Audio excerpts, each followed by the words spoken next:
బాబాసాహెబ్ అంబేద్కర్ గారి 69వ వర్ధంతిని పురస్కరించుకుని ఆయనకు మన ప్రజలందరి తరఫున, ప్రత్యేకించి కొత్తగూడెం నియోజకవర్గ ప్రజల తరఫున ఘనంగా నేను నివాళులు అర్పిస్తా ఉన్నాను.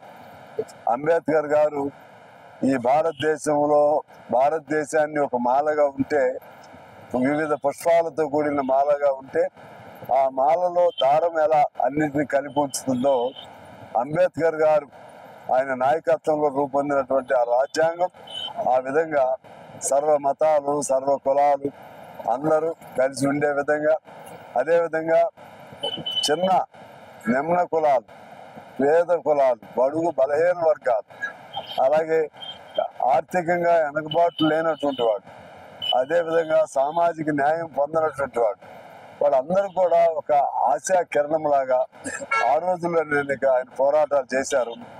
ఆ రోజుల్లోనే ద్విసభ్య అసెంబ్లీలు, పార్లమెంట్ సమావేశాల కోసం, ఆనాడు పార్లమెంట్ సమావేశాలు, పార్లమెంట్ స్థానాల కోసం ఆయన పోరాటం చేశాడు. ఆ విధంగా ఆనాడు ఆయన చేసిన సేవలు గుర్తించలేకపోయాం. ఇప్పుడు ప్రపంచవ్యాప్తంగా, దేశవ్యాప్తంగా ఏ మహానాయకుడి కంటే తగ్గకుండా అంత గొప్ప స్థాయిలో ఆయన్ని ప్రజలు వాళ్ళు గౌరవించుకుంటున్నాం. అదేవిధంగా ఆయన రాసిన రాజ్యాంగం, ఇంతకుముందు నేను చెప్పిన రాజ్యాంగం గురించే చెప్పాను.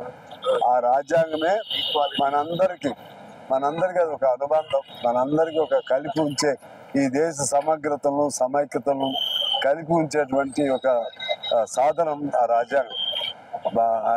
సమానత్వం కానీ అనేక మంచి అంశాలు ఉన్నాయి.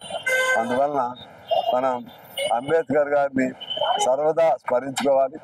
అలాగే చిన్న వయసులో అయినా సరే ఆయన చిన్న కులంలో పుట్టి అందరికంటే మహామేధావిలాగా ఆయన రూపొందించారు. అంటే దాని అర్థం ఏంటంటే, దానికి మేధస్సుకి, తెలివితేటలకి కులం అనేది లేదు, కులం లేదు అని. అదేవిధంగా మేధస్సుకి, తెలివితేటలకి చిన్న కుటుంబం, పెద్ద కుటుంబం అనేది లేదు. ఈ విధంగా ఆయన అనేక అంశాల్లో మనకు మార్గదర్శకంగా ఉన్నారు. వారి అడుగు జాడల్లో దేశం నడిస్తే దేశం ఇవాళ సుభిక్షంగా ఉంటుందని తెలియజేస్తూ మరొకసారి అంబేద్కర్ గారికి ఘనమైన నివాళులు అర్పిస్తూ అందరికీ నమస్కారం. చరిత్ర సృష్టించినోడు ఇప్పుడు ఆ చరిత్రని తిరగరాయబోతున్నాడు.